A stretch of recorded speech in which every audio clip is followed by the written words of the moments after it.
আজি আপোনালোকৰ লগত মই অন্য এটা খবৰ শ্বেয়াৰ কৰিম বিশেষকৈ আজিৰ খবৰটো হৈছে টিউটৰ ছাৰ্ভাইসকলে এটা গুৰুত্বপূৰ্ণ খবৰ আপোনালোকৰ লগত শ্বেয়াৰ কৰি আপোনালোকে স্কিপ নকৰি শেষলৈ আমাৰ ভিডিঅ'টো চাই থাকিব আৰু এতিয়ালৈকে যদি আমাৰ চেনেলটো ছাবস্ক্ৰাইব কৰে কাইণ্ডলি ছাবস্ক্ৰাইব কৰি দিব আৰু প্ৰতিগৰাকী টিউটৰ গুৰুৱে যাতে নেকি এইখিনি খবৰ পায় আপোনালোকে শ্বেয়াৰ কৰি দিব নিশ্চয় আপোনালোকে জ্ঞাত যে টিউটৰ ছাৰ্ভাইসকলৰ একেবাৰে সমস্যাৰে জড়িত হৈ আছে আৰু সেই সমস্যাখিনি সমাধানৰ পাবৰ কাৰণে তেখেতসকলে বিভিন্ন সময়ত বিভিন্ন ধৰণৰ পদক্ষেপ গ্ৰহণ কৰি আহিছে কিন্তু সেই পদক্ষেপৰ জৰিয়তেও তেখেতসকলৰ সমস্যাখিনি সেই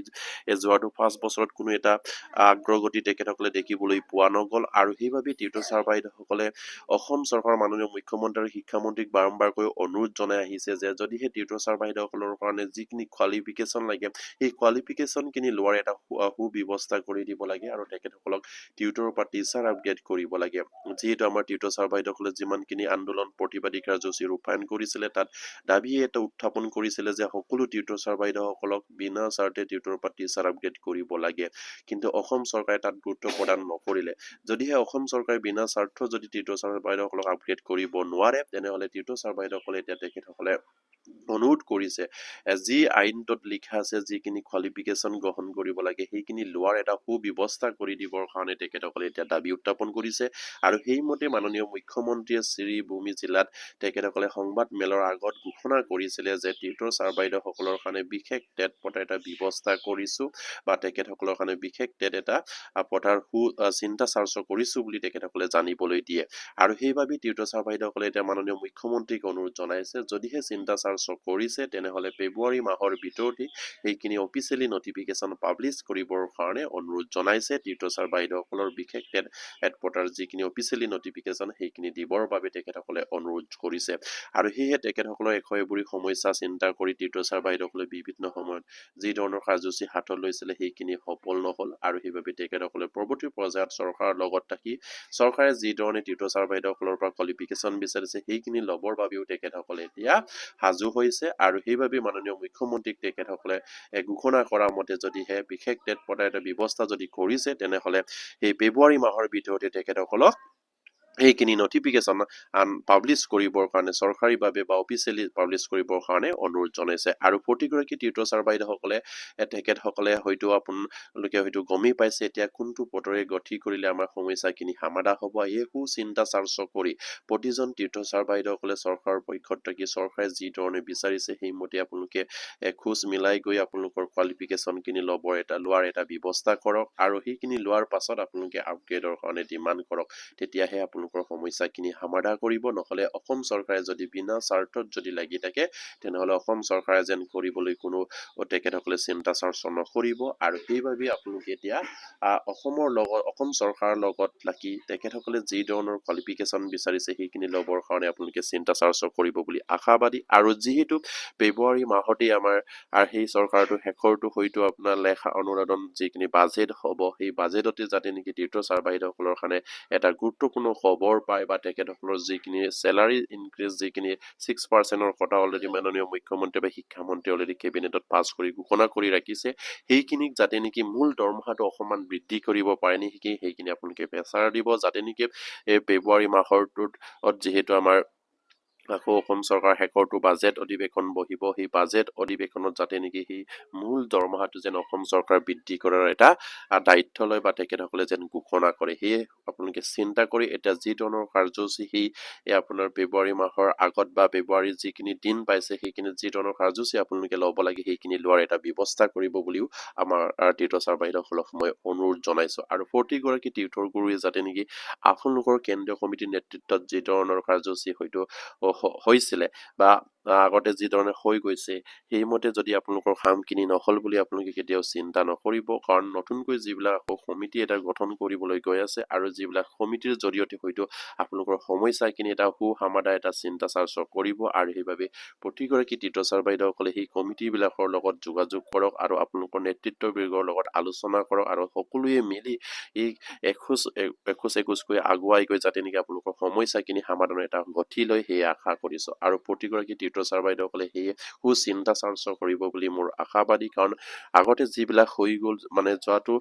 বছৰবিলাকত যিধৰণে আপোনালোকে কাম কৰি গৈছে হয়তো সেইমতে অসম চৰকাৰে নকৰিলে আপোনালোকে বহুত কষ্ট কৰি দাবী উত্থাপন কৰিছিলে যিধৰণে প্ৰতিবাদী কাৰ্যসূচী ৰূপায়ণ কৰিছিলে কিন্তু অসম চৰকাৰ কোনো গা লৰাব নোৱাৰিলে আৰু অসম চৰকাৰে আখৰ গোজ কৰি আছে যে আপোনালোকক সেইখিনি লাগিবই বুলি যদিহে লাগিবই তেনেহলে সেইখিনি লোৱাৰ এটা ব্যৱস্থা কৰিবৰ কাৰণে আপোনালোকে এটা দাবী উত্থাপন কৰিব লাগে যদিহে টেট লাগে টেট এটা দিয়াৰ ব্যৱস্থা কৰি দিব লাগে আৰু যদিহে আপোনাৰ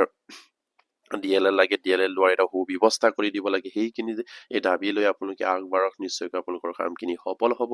আৰু যিহেতু অসম চৰকাৰে আপোনালোকক টিউটৰ বা টিচাৰ আপগ্ৰেড কৰা 2 বছৰকৈ সময়সীমা বৃদ্ধি কৰিছে অলৰেডি আৰু সেই সময়সীমাৰ ভিতৰত অসম চৰকাৰে যাতে নেকি 4বাৰকৈ আমাৰ টিউটৰ ছাৰ বাইদেউসকলৰ কাৰণে বিশেষ টেট ফটাৰ এটা ব্যৱস্থা কৰে সেই আপোনালোকে চিন্তা কৰি আগবাঢ়ক কাৰণ এবাৰত নোৱাৰিলে হয়তো নিশ্চয়কৈ নেক্সট বাৰ পাৰিব সেই চিন্তা চৰ্চা কৰি আপোনালোকে সেই কামখিনি আগুৱাই লৈ যাবলৈ চেষ্টা কৰক আৰু 40 জন টিউটৰ ছাৰ বাইদেউসকলৰ যাতে নেকি কোনো এজন ভাত নপৰাকৈ আপোনালোকে টিউটৰ বা টিচাৰ আপগ্ৰেড কৰিব পাৰে সেয়া চিন্তা কৰি আপোনালোকে আপোনালোকৰ সন্থাৰ লগত দিহা পৰামৰ্শ আগবঢ়াওক আৰু কিদৰে আপোনালোকে আগুৱাই গ'লে আপোনালোকৰ বৰ্তমানৰ সমস্যাখিনি ভৱিষ্যতে সমাধানৰ এটা গতি লৈ সেয়া আপোনালোকে চিন্তা কৰক কাৰণ অতীতত যিবিলাক হৈ গ'ল যিখিনি পাৰ হৈ গ'ল এইখিনি চিন্তা কৰি থাকিলে আপোনালোকৰ সমস্যাখিনি সমাধান নহ'ব আৰু সেয়ে আপোনালোকে